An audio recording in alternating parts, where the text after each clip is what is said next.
The auto industry is going through probably its biggest shakeup in a century. The age of gasoline is fading, and the electric era is officially here. We're going to unpack this massive shift by looking at the story of one company, Cewmlator, that made an incredible, high-stakes bet on an all-electric future. It's a gamble that could completely redefine the industry, or it could become a serious cautionary tale. So here's how we're going to break it down. We'll start with the big picture, the electric car revolution itself. Then we'll get to know our main character, Cewmlator. We'll take a peek inside their showroom, look at the massive challenges they're up against, and then check in on their financials. And finally, we'll look at the big questions facing the road ahead. All right, let's kick things off with Section 1, the electric car revolution. We are, right now, witnessing the dawn of a completely new automotive era. But to really grasp just how big of a deal this is, we've got to look back at the surprisingly long history of the electric car. So why is everyone talking about electric cars all of a sudden? Well, it's really a perfect storm of two huge forces. First, there's growing public concern about the environment. And second, you have governments all over the world pushing policies to cut emissions. In fact, a lot of governments have set hard deadlines, some as early as 2030, to just flat out ban the sale of new gas-powered cars. The clock is definitely ticking. And here's the thing that might surprise you. Electric cars are not new, not at all. They were actually commercially available way back in the late 1800s. But, well, gasoline was just easier, it won out. And by the 1920s, EVs had basically vanished. They were stuck doing niche jobs like being forklift trucks. So their big comeback in the 2000s wasn't just bringing something back. It was the start of a whole new revolution. Okay, so to really get what's going on, you kind of have to speak the language, right? This whole alphabet soup of EVs. A BEV, a battery electric vehicle, is the real deal, 100% electric. A PHEV is a plug-in hybrid, so it has a plug but also a gas engine as a backup. Then you've got your standard HEV, hybrid, which you can't plug in, and an MHEV, a mild hybrid, which just gives the gas engine a little electric nudge. Now, in the middle of all this confusion, our company, Cewmlator, made a very clear and very risky choice. Which brings us to Section 2, Meet Cewmlator. This is the company at the heart of our story, the one that decided to push all its chips to the middle of the table, betting its entire future on one single path, all electric. A lot of mission statements can feel like just words, but this one, it really says it all. Cewmlator isn't just trying to sell cars. They're trying to position themselves as a major player in building a more sustainable world. This isn't just slick marketing. It's the DNA of their entire business.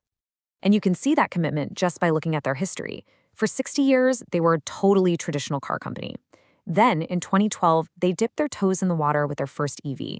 But then came the really radical move. In 2020, they just stopped. They completely stopped making gas-powered cars. There was a 100% all-electric bet, a move that most of their competitors were, and still are, way too afraid to make. Okay, Section 3, the all-electric showroom. So, if you're going to bet the entire company on going electric, what are you actually selling? Let's take a look at what Cewmlator has on the lot. Cewmlator has really tried to build a lineup that covers all the bases. You've got the Tynie, which is perfect for zipping around the city. There's the Trapp, a super practical hatchback. You've got the Twistx for the family, and then for the speed demons, there's the Skkorch sports car. They're really trying to make the point that there's a pure EV out there for everybody. And this is absolutely crucial. Cewmlator isn't just making electric cars. They're making some of the best in their class.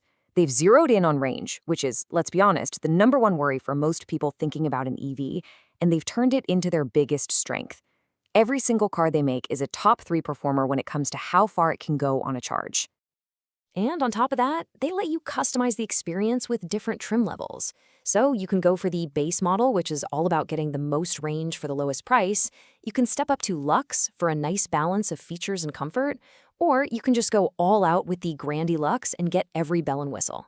It's a smart way to hit a bunch of different price points. All right, Section 4, we're calling this one the EV Gauntlet, because Cewmlator has these great cars, but making them is really only half the story. The entire industry is up against some massive, massive challenges. First off, just look at the competition. It is incredibly tight. Cewmlator is a huge player, for sure, but they are locked in a dead heat race with 2 other giants, Attomm and Duxland. We're talking about a 3-way fight for the top spot where less than 2% separates them all. That is razor thin. So beyond the other car companies, there are these huge hurdles in just convincing everyday people to make the leap. So what are those big anxieties? What's really holding people back from going electric? It pretty much all boils down to the charging dilemma. If you can charge at home, it's a dream. It's super convenient, it's cheaper than gas, but you need a driveway or a garage. For anyone living in an apartment, you're stuck with public charging. And that can be a total nightmare. It can be more expensive than gas, unreliable, and you're dealing with this messy patchwork of different apps and networks. And you might be thinking, well, why don't they just build more chargers? Here's why. It costs an estimated $60,000 Duxland dollars to install one single public rapid charging point. That number includes everything: the hardware, the labor, the permits, connecting it to the grid. Building out a proper network is a slow, incredibly expensive process. And then there's the big one, the fear of the battery itself. Just like the battery in your phone, an EV battery wears out over time. It loses its ability to hold a full charge, which means your range gets shorter and shorter. And replacing one, we're talking $20,000 or more. That creates a huge amount of uncertainty for buyers about the real long-term cost of owning one of these things. Okay, Section 5, Cewmlator's financial engine. So with all this insane competition and all these hurdles, you have to wonder, is Cewmlator's huge bet actually paying off? Is it making them money? Let's dive into the numbers. First up, let's look at revenue. That's the total amount of money coming in the door. And wow, it's up big time, from $31.8 billion to $38.2 billion in a single year. That tells us one thing for sure. People are buying their cars. Demand is strong and it's growing. But here's where the story gets really interesting. It's one thing to sell a lot of cars. It's another thing to actually make good money doing it. And look at this. Their operating profit has nearly doubled, jumping from $3 billion to $5.6 billion. This shows that as Cewmlator sells more electric cars, they're getting way more efficient and way more profitable.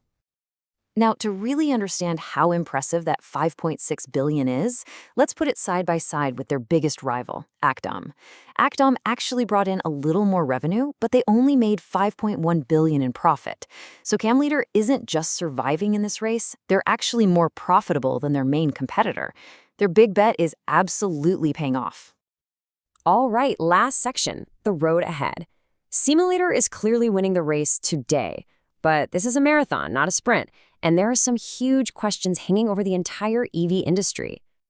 And that brings us to maybe the biggest, most important question of all. The whole promise of electric vehicles is a cleaner planet. But the reality is, well, it's complicated. Making a car battery creates a lot of emissions, and recycling those batteries is a massive, energy-hungry challenge. So it leaves us with this final thought. Are the EVs we have today really the final sustainable answer, or are they just the next step on a much, much longer journey?